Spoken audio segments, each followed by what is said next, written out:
Purposeful practice. Components for learning from play. All part of the practice play for tennis. Practice tasks.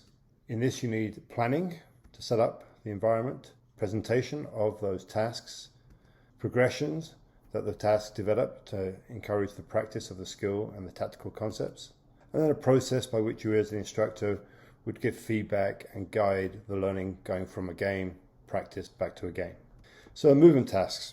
These have three components, one being content, what they actually learn in relation to the playing of tennis, goals, as they're learning those skills and those concepts, what are they able to accomplish in order to increase the complexity, so it could be a number of hits or maybe hitting targets, and organization.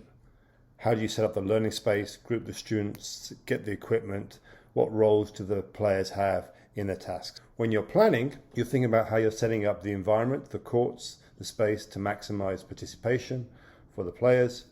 And then you think of a backward planning process where you have a game in mind that you've designed in order to emphasize some tactical idea and some skill fundamental, such as keeping the ball in play or returning to home base between shots in order to be able to cover the court. You organize your group based on the size of the group, and you think about how you can maximize in the playing area their ability to play the game.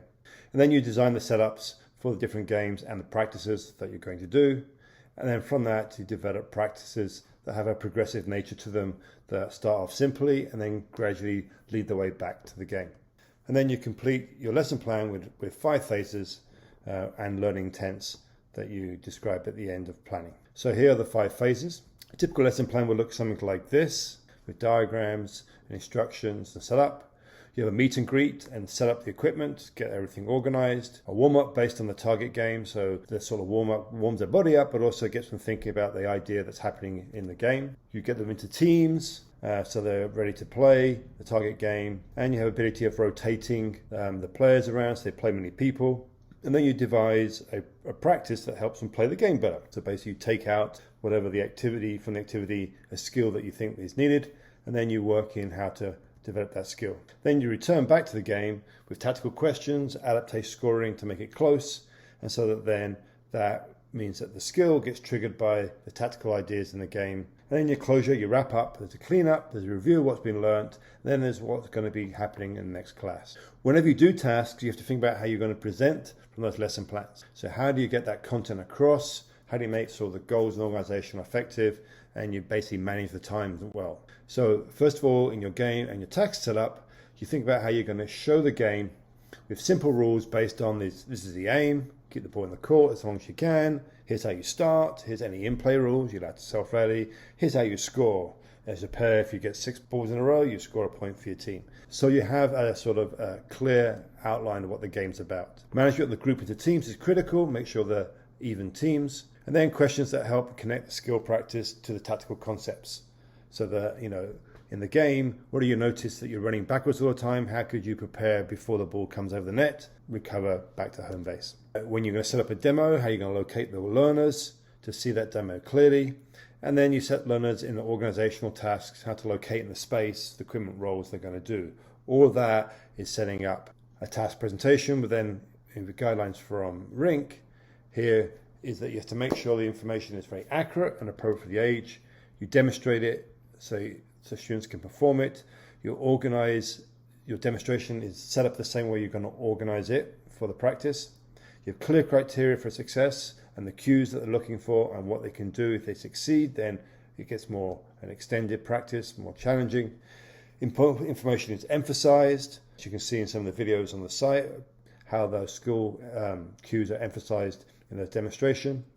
And it's provided in a way on why a skill is performed in a certain way, so that it makes sense to the students. Our understanding is then checked before they go out and do the practice. Demonstration should be repeated multiple times, and if you're doing forehand and backhands, you try to get it on both sides 2 or 3 times. Then in your progression, you go from simple to more complex tasks, have 2 or 3 steps or even 4 that you plan for. These tasks should extend going back towards the game, and then you have simplifications to make it easier to play the game. It could be catching the ball instead of striking the ball if you're learning on movement off the ball, or it could be working on a self-rally to give yourself more time.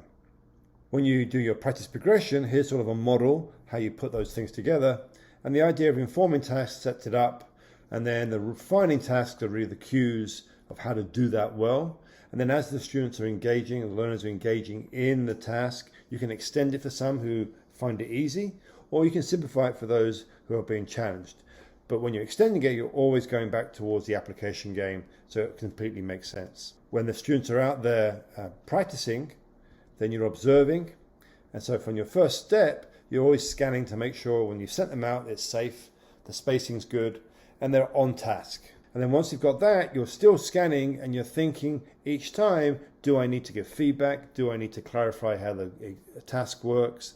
Do I need to do a new demo? Can I show a student doing this really well to help them all see what it looks like? And so you go through this sort of 10-step cycle where as you're observing, you're gradually shaping the ability of the students to work effectively on the task. You may be rotating partners at times and you may be adjusting the areas. But as you're going through this process, this cyclic process, you're gradually getting them to maximize their ability to create a practice that helps them all get better at doing this focus skill. So in summary, backward planning, start off with a game that you have in mind, designed for a tactical idea and skill fundamental. Presentation of this information is key, how you set that up. Progressions designed to help each learner to different abilities. Scanning process, and use players as demos as soon as you can, show the actual success of what you're trying to do. In your games, think of good questions to get the tactical ideas, rotate opponents all the time, and the game design with adaptation rules to make it close really help to make the sort of skill and tactical idea come together, and students always feel they have a chance to win.